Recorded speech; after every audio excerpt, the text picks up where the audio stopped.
Oh my Lord, take it slow. Lay me at the bottom of the river.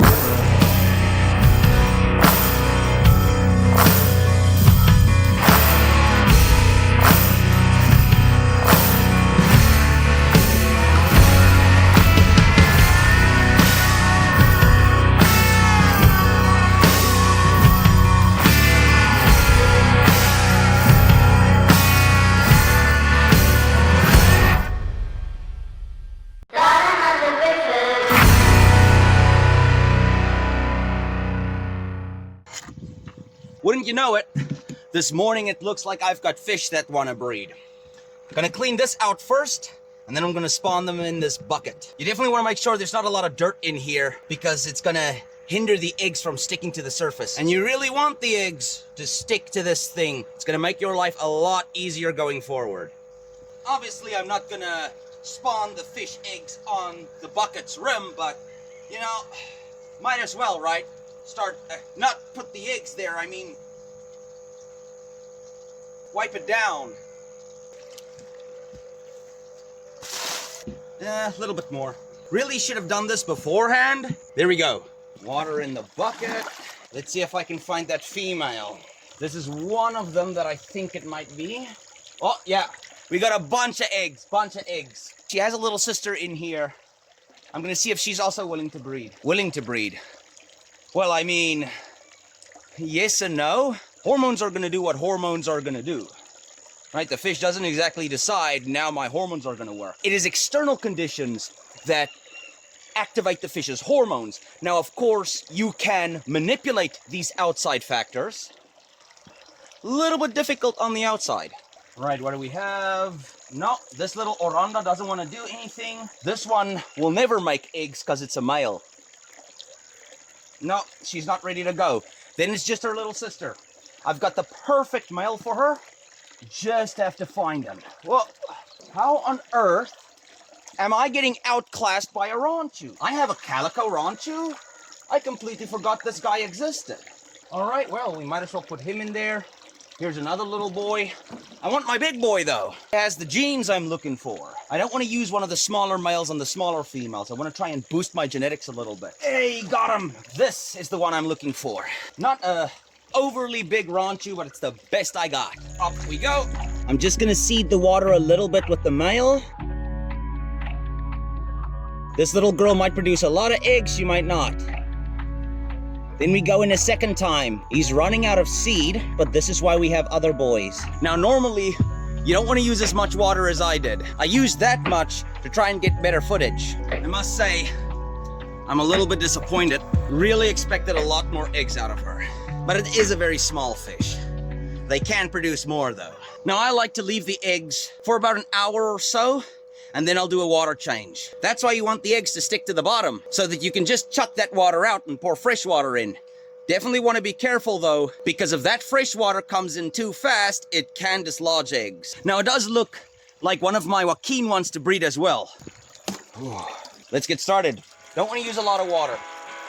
No need to film that whole process again. Ah, we got eggs.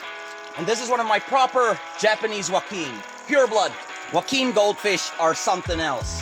They're super fast, also super hardy, excellent goldfish for beginners, and with the right genetics, they can get pretty big. Now, the standard for a proper Japanese Wakin, obviously, it's got to have a proper body. All the scales should be aligned. This is amongst the Wakins. This is I believe it's a hybrid I bought from a pet shop. Oh, she also has eggs. I will say this about Wakin. They sure love having sex. Well, I don't know. It's not really sex, is it? They love procreating. That's more accurate scientifically. This is a little male. Yeah, I could just feel on the fish it's a male. I don't even have to check it. You can see, look at those gill plates. I don't know if you can tell, but it's also very rough. That is what you're gonna find on sexually mature males, but look at that peduncle. Look at how thick it is. That's a beautiful peduncle. These are the tubs that I use for various different purposes. Currently, I'm raising some babies in them, but the idea behind them is to eventually put the fish I want to sell in here. If we go here at the back, currently I'm using it to keep some good bacteria on those filter sponges. Your beneficial bacteria does need oxygen as well. So it is still very important for this water to circulate and for the outlet of this filter to disrupt the surface area of the water to produce oxygen. I have 6 different fiberglass tanks, and I've split my different breeds so that if there's an instance where they breed and I wasn't able to catch them out and purposefully select my breeders, at least I'm not gonna get a bunch of hybrids that I didn't want. And then this is an ancient filter. When I started with koi fish, we bought this thing. Obviously, he's seen better days. This thing is over 10 years old, but he's still doing the job. That's to protect my plugs. How this whole system works is I have a pump here in the blue tank. Pumps the water all the way up to my filter. Then I have these pipes connecting all of my tanks. The water flows through and back into the blue tank. It's supposed to be a filter, but there's nothing currently in here. And then here at the bottom is my bottom drain, so that when this filter needs cleaning, I can just open up the valve and send it out. Oh my goodness, look how dirty it is in here. This net is important. I'll have to come in here and just try and fix this up a little bit. It's very important to make sure that nothing gets in here. Everything in this area where I live eats fish. We have fish eating snakes, fish eating spiders, African clawed frogs that we just call platies. This is also to help keep the dragonflies and the damselflies out, because their babies in turn will chow your fry. Because there's so many creepy crawlies, we had to make sure to bury our netting underneath the ground. Then we have these metal strips to make sure that the net is nice and tight. So it does help that the wind doesn't tear everything apart. It's the first liner pond we ever bought, just as I started with koi fish. Definitely seen some better days. We had to fix it a couple of times. I'm surprised this thing is still standing. Now, there's no fish in here currently. Obviously, we'll have to put a net on for that, because there's also kingfishers and herons and cormorants. Everything. I've got 6 mud ponds in total I use for grow outs, each with their own air stone as well, or I should say air supply. An air stone alone isn't gonna do much. That little thing is not a bug, it's a baby fish. And then this is what the wooden frame looks like on the inside. All right, let's get to feeding. Just a little bit for these babies, then for the Moors, the Wakin, and the Ranchus and Orondas are all here together in the same tank. Time for the mud pond fish. Bunch of babies in here, so I'm not gonna give them too much. It's now been almost an hour where these eggs have been absorbing all of that semen. So I'm gonna remove the old water and I'm gonna give them some methylene blue water. That's very important. Now, I usually just eyeball it.